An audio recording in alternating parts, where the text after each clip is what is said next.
बोलती पुस्तके. ज्यांना वाचनाचा नाद त्यांना बोलती पुस्तके घाली साद. आमचं चॅनल सबस्क्राईब करा आणि सबस्क्राईब करायला इतरांनाही सांगा. नमस्कार श्रोते मित्र, बोलती पुस्तके सादर करत आहे ज्येष्ठ लेखक काका विधाते लिखित कादंबरी संताजी, प्रकरण 7. सैन्याची पाहणी करून राजे अंगात बख्तर, डोक्यावर पोलादी शिरस्त्राण घालून येसूबाईचा निरोप घ्यायला आले. औक्षण करून त्यांच्या विशाल भालावर कुंकुम तिलक लावताना त्या दृढपणे म्हणाल्या, इकडची कसपटा इतकी काळजी करू नये. गनिमास आम्ही बलकुबल ठेवतो. रायगडाची पायरी त्यास चढू देत नाही. तुम्ही स्वतःची काळजी घ्यावी. शिर्क्यांच्या गद्दारीचा हिसाब चुकता करावा. राजा आधीच वनव्यागत पेटलेले.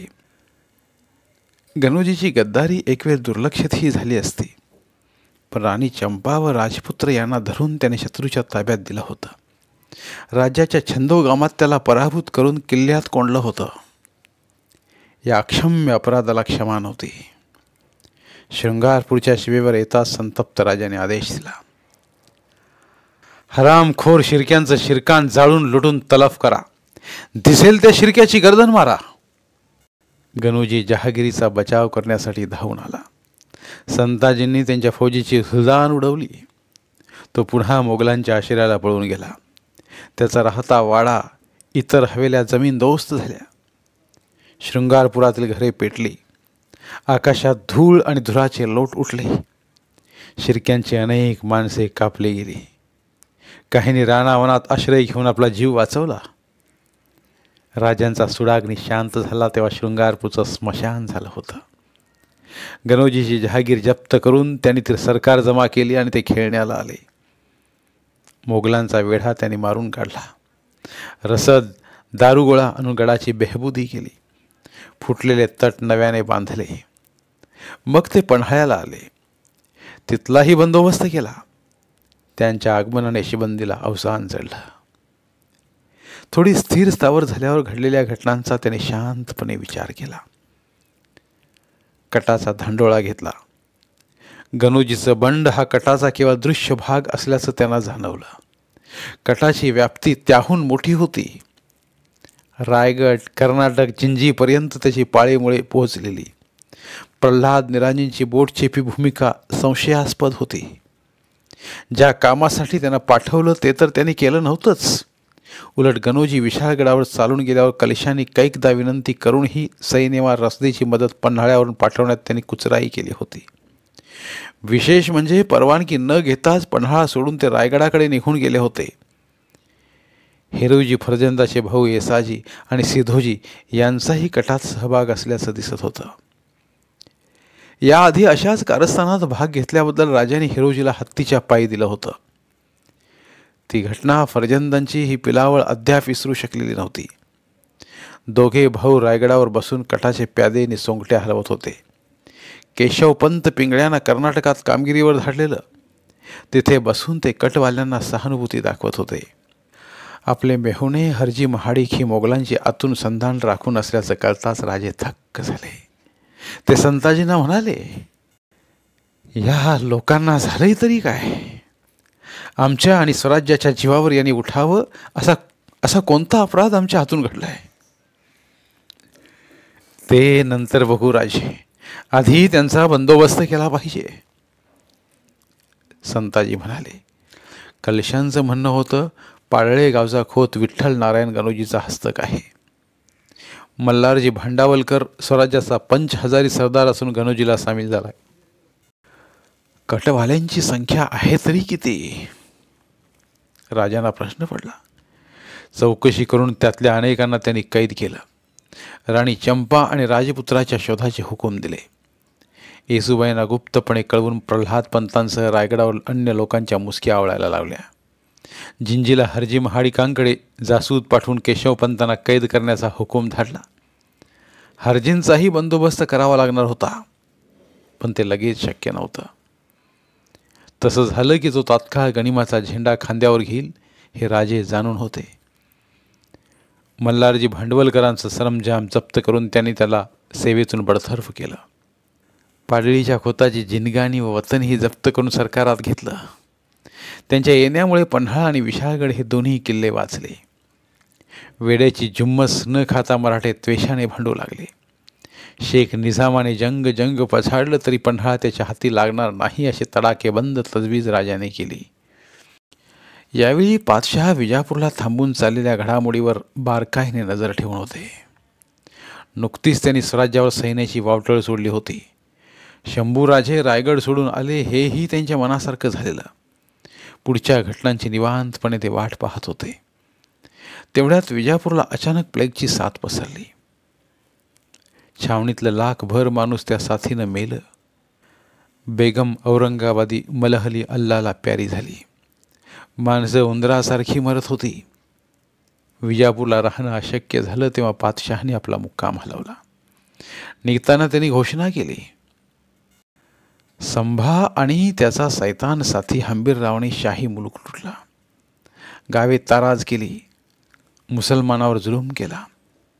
त्या काफराला सजा देण्यासाठी आम्ही जुन्नरकडे जात आहोत. पण ते जुन्नरला नव्हते, अकलूजकडे निघाले होते. त्यांचं सारं लक्ष शेख निजामाकडून येणाऱ्या खबरांकडे होतं. डिवचलेला वाघ गुहेबाहेर आला होता. त्याला जाळ्यात ओढणं एवढंच काम आता बाकी होतं. फितुरांची पेरणी कधीच झालेली. निजाम दबा धरूनच बसला होता. या काळात घोरपडे पितापुत्र सावलीसारखे राजांसंबोध होते. रायगडावर त्यांना सुखरूप पोचविण्याशिवाय ते त्यांची पाठ सोडणार नव्हते. पण पन्हाळ्याहून निघताना राजांनी नेमकं मढोजी बाबांना सांगितलं, बाबा, पन्हाळ्याची सरनौबती आजपासून तुमच्याकडे. पुत्रांच्या मदतीने हा गड राखा. राजे, आधी तुम्हाला सुखरूप रायगडावर पोचवतो आणि मग ऐका आमचं. हात उंचावून राजांनी संताजींना रोखलं. आम्ही आमच्याच मुलखातून जातोय. कुणाची माय व्यायली आमचं वाकडं करण्याची. आमची चिंता सोडा. तुम्ही बापलेक मिळून पन्हाळ्याची पुस्तपन्हा करा.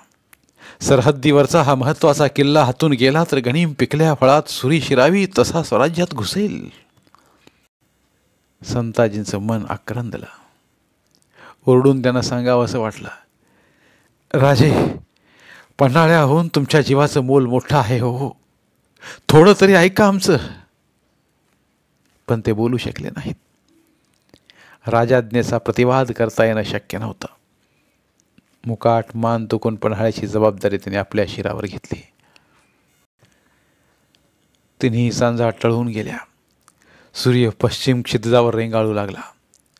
पन्हाळा पर्वताची अवाढव्य सावली पूर्व दिशेला गडाच्या पायथ्याशी वसल्या गावावर, वाड्या वस्त्यावर पसरू लागली. तिथले गावकरी आपली गुरेढोरे, चीजवस्तू यासह केव्हाच गाव सोडून निघून गेले होते. मोगलांच्या शिपायांनी त्यांच्या घरांचा ताबा घेतलेला. गडाबुडी त्यांचे हजारो तंबू राहुट्या उभ्या होत्या. छावणीत सहस्रावधी लोकांचा गोंधळ गलका. त्यांची लगबग धावपळ सुरू होती. मारगिरीसाठी मोक्याची ठिकाणं बघून काळ्या कुरुंद तोफा लावलेल्या आजगरासारख्या त्या सुस्त पडल्या होत्या. मोर्चांसाठी खणलेल्या खंदकात शिपाई अंग चोरून बसलेले. किल्ल्याच्या सज्जा कोठीत उभे असले संताजी वरून हे सारं दृश्य पाहत होते. त्यांचा देह एखाद्या बांधीव बुर्जासारखा धिप्पाडणे उंच होता. रंग सावळा, कपाळ भव्य आणि भुया जाड होत्या. डोळे लिंबाच्या फाकेसारखे मोठे, नाक सरळ, ओठावर पल्लेदार मिशा त्याने राखलेल्या.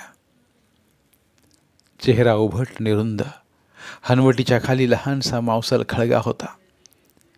त्यांचे डोळे विलक्षण बोलके होते आणि नजर समशेरीच्या पात्यासारखी धारदार. त्यांच्या उजव्या भरीव शिशवी मनगटात सोन्याचं कडं होतं. अंगावर दागिना काय तो एवढाच. बाकी घडीव शिल्पासारखं त्यांचं शरीर हाच एक दागिना होता. अंगात सैलसर बाराबंदी आणि खाली तंग मांड चोळणा त्याने घातलेला. डोक्याला बाकदार मराठमोळी पगडी होती. दमदार चालीने ते निघाले की उघड्या रानातून निर्भयपणे जाणाऱ्या सिंहाची आठवण व्हावी असा त्यांच्या देहाचा दिमाग होता. हळूहळू संध्या छाया गडदावल्या. आकाश निळं सावळं दिसू लागलं. पूर्वेकडचा वाडी रत्नागिरीचा डोंगर अंधारात बुडून गेला. डोंगरावर ज्योतिबाचं मंदिर होतं. मंदिराच्या प्रांगणातल्या दीपमाळा पेटल्या तसं पिवळ्या प्रकाशाचं एक वलय आसमंतात फाकलं. पश्चिमेचं मसाई पठार तर कधीच काळोखात कोंदलं होतं. उत्तरेला वारणा नदीच्या खोऱ्यात वसल्या गावांतून दिवेलागण झालेली दिसू लागली. दिवसभर रान पालतं घातलेल्या पक्ष्यांनी झाडीत एकच दंगा मांडला. मात्र रात्र चढत गेली तसा त्यांचा कलकलाट थांबला. ओल्या किच्च चिखलाच्या थरासारखी दाट शांतता सगळीकडे पसरली. रातकिडे किंचाळू लागले. अंधारात असंख्य काजवे प्रकाशाच्या रेषा उमटवत रानभर उडू लागले. शत्रूच्या छावणीत पेटलेल्या हजारो मशालींचा तांबूस उजेड आसमंतात थरथरू लागला. हाती काकडा घेऊन संताजींचा दिवट्या त्यांच्या शेजारी उभा होता. त्यानं विचारलं, धने, निघायचं ना मग? का रे, तुला काय एवढी घाई लागली आहे? अजून अख्खा गड फिरायचा आहे, पहारे तपासायचेत. बिगी त्यानं ही कामं उरकून घेतलेली बरी. बरं, चल हो पुढं. दोघे निघाले. तेवढ्याच सज्जाकुटीच्या जिन्यात कुणाची तरी पावलं वाजली. संताजींनी थांबून कानोसा घेतला. जिन्याच्या पायऱ्या लगबगीने चढत कोकणोबावर येत होता. तो चांगलाच घाबरलेला दिसला.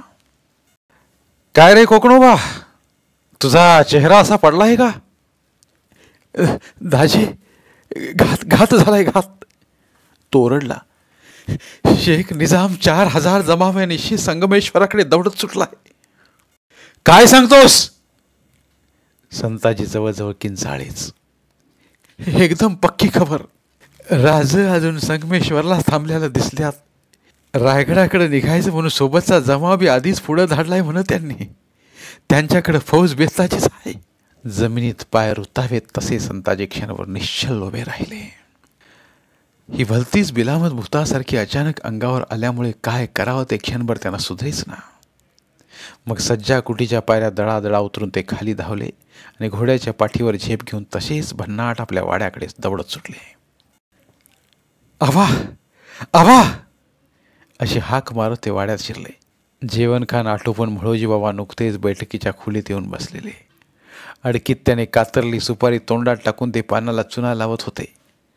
धावत आल्या संताजींकडे पाहत त्याने विचारलं, काय रे, काय झालं? भूतानं पाठ धरल्यासारखी अशी फळाफळ का करतोस? आबा, वैऱ्यानं वेळ साधली. कसली वेळ? कुठला वैरी? नीट उमज पडेल असं बोल की. तेवढा वेळ कुठं आहे आबा? इथली शिबंदी घेऊन आपल्याला निघावं लागेल, तेही आता लगेच. अरे पण शिबंदीतले सोबत किती लोक घ्यायचे आणि गड झुंजवायला किती ठेवायचे? राजाम पुढं गडाची काय मातब्बर आहे आबा? तो गेला तर जाऊ द्या, पुन्हा आपण जिंकून घेऊ. तेही खरंच म्हणा. चल चल. दोघे वाड्यातून बाहेर पडले. शिबंदीतले 5 निवडक स्वार वेगळे काढून म्होळोजींनी गडकऱ्याला फरमावलं, या लोकांसह आम्ही गड उतरू. राहिलेली शिबंदी घेऊन तुम्ही झुंज द्या. गडकरी भांबावला. मूठभर मावळ्यांना घेऊन पन्हाळ्यासारखा अजस्त्र किल्ला कसा लढवायचा हा प्रश्न त्याच्यासमोर आ वासून उभा राहिला. बाबांनी त्याला धीर दिला. एकदम असं दिल टाकू नका गडकरी. तुमच्या हिमतीपुढे गनिमाचा हिसाब तो काय? ते खरं, पण त्यानं एकदम एल्गार केला तर काय? बाबा कडाडले. लढत लढत कटून मरा. मराठ्यांच्या अवलादीला झुंजत मरावं कसं ते सांगायची वेळ आजवर कधी कुठल्या सरनौबतावर गुजरली नाही. ते हे ध्यानी धरा. त्यांची रागीट नजर, पिंजारलेल्या मिशा आणि उग्र चेहरा पाहून गडकरी गारटलाच. 2 पावले मागे सरत तो म्हणाला, जशी आपली आज्ञा. जीवाची कस्त करू, पण जिथे पण ही गणी मला गडाची पायरी चढू देणार नाही. शाबास र मर्दा, आत्ता कसं बोललास बरं. घोड्यावर स्वार होताच हवेत हात उंचावून बाबांनी गर्जना केली. जय भवानी, जय श्रीराम, चला. त्यांनी इशारा करताच 500 स्वारांचं पथक गडाच्या पश्चिम दरवाजातून निघालं. आपल्या राजाला निजामासारख्या माकडाच्या मिठीत घावण्याआधी त्याला वाचवलं पाहिजे. जणू धावत्या काळाची गती रोखण्यासाठी बाबा तुफान दौडत होते. तिकडे शेख निजाम मुकर्रब खान ही जीवाच्या आकांताने दौड मारत होता. त्याच्या सैन्यात हत्ती, उंट आणि सांडण्या होत्या. सोबत स्वार, हशम, बंदूकधारी करोल, माहितगार वाटाडे होते. तो स्वतः हत्तीवरच्या हौद्यात बसलेला. दुसऱ्या हत्तीवर त्याचा बेटा इखलास खान. माहुतौर निजाम सारखा ओरडत होता, महावत, हाथी को और तेज दौड़ाओ, और तेज, और तेज. माहूत आपल्या परीनं प्रयत्न करीत होता, पण त्याने निजामाचं समाधान होत नव्हतं. शेवटी माहूत चिडून म्हणाला, हुजूर, हाथी घोड़ा कैसे बन सकता है? वो अपनी ही चाल से चलेगा. ना मुराद, हमसे जुबान लढाता है. हातातली वेताची कमची सपकन निजामाने माहुताच्या पाठीवर ओढली. माहूत कळवळला. चिडून त्याने अंकुश हत्तीच्या मस्तकात टोचताच सलग 10 कोसांची धाव घेऊन जमलेलं ते जनावर बिथरलं आणि गिरकी घेऊन जागच्या जागी उभं राहिलं. क्या हुआ? हाथी क्यों रुका? वो थक चुका है हुजूर, अब वो चल सकता है, दौड़ नहीं सकता. तू महावत नहीं, गधा है, गधा. हाथी को नीचे बिठा, नीचे बिठा, हम घोड़े पर सवारी करेंगे. माहुताने हत्ती खाली बसवताच हौद्याशी लोंबणाऱ्या शिडीने निजाम खाली उतरला आणि घोड्यावर स्वार झाला. इखलास खान त्याला म्हणाला, अब्बा हुजूर, थोड़ा वेळ थांबूया. शिपाही जानवर सब प्यास से तरस रहे हैं. नहीं, निजाम ओरडला, जानवरों की प्यास से हमारे दिल की प्यास बहुत बड़ी है. दिवस मावळून सांजावला. वर आकाशाकडे पाहत निजामाने वाटाड्याला विचारला, अभी कितना फासला बाकी है? पल्ला लांबचा आहे, आता निम्मी वाट सरली आहे. डुईवरची पगडी फिरवत वाटाड्याने जबाब दिला. सह्याद्रीचं ते रांगडं रूप उरा धडकी भरवणारं होतं. वारा जोराने वाहत होता. झाडे सळसळत होती. माणसं जनावरं थंडीनं काकडून त्यांच्या अंगाचा पार आकडा झाला. भलत्या वेळी आपण सैतान संभाच्या इलाक्यात खोलवर घुसत आहोत या कल्पनेनंच लोकांच्या मनाचा थरकाप उडाला होता. सैन्यात निजामाचे पुत्र, भाऊ, पुतणे अशी नात्यातली बरीच मंडळी होती. आपण कुठे नि कशासाठी निघालो हे त्यांनाही ठाऊक नव्हतं. फक्त शेख निजाम आणि त्याचा बेटा इखलास या दोघांनाच त्याची कल्पना होती. निजाम ही मनोमन हादरून गेलेला. ओठातल्या ओठात तो सारखा पुटपुटत होता, या अल्लाह, या अल्लाह, मदत, मदत.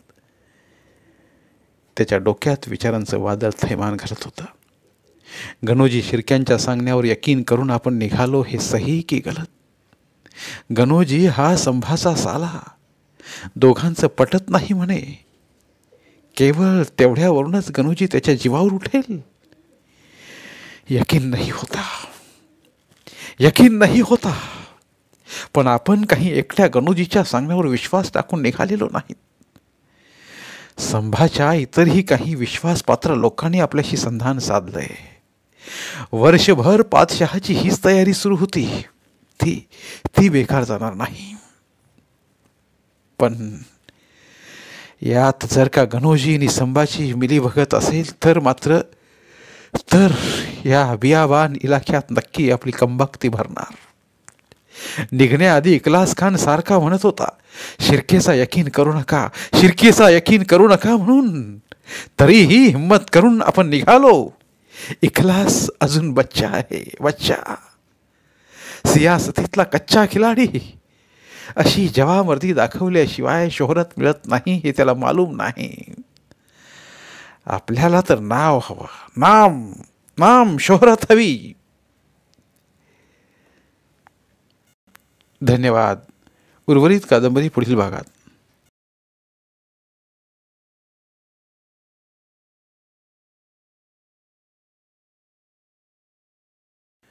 धन्यवाद. प्रिय श्रोते मित्र हो, आपल्यासाठी एक आवाहन.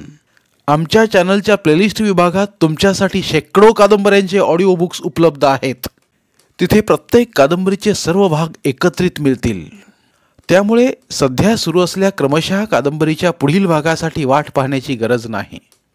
तुमच्या वेळेनुसार तुम्ही संपूर्ण कादंबरी सलगपणे ऐकू शकतात आणि साहित्याचा आस्वाद घेऊ शकता. कृपया आमच्या चॅनलच्या होमपेजवर जाऊन प्लेलिस्ट चेक करा आणि तुमची आवडती कादंबरी निवडा. धन्यवाद.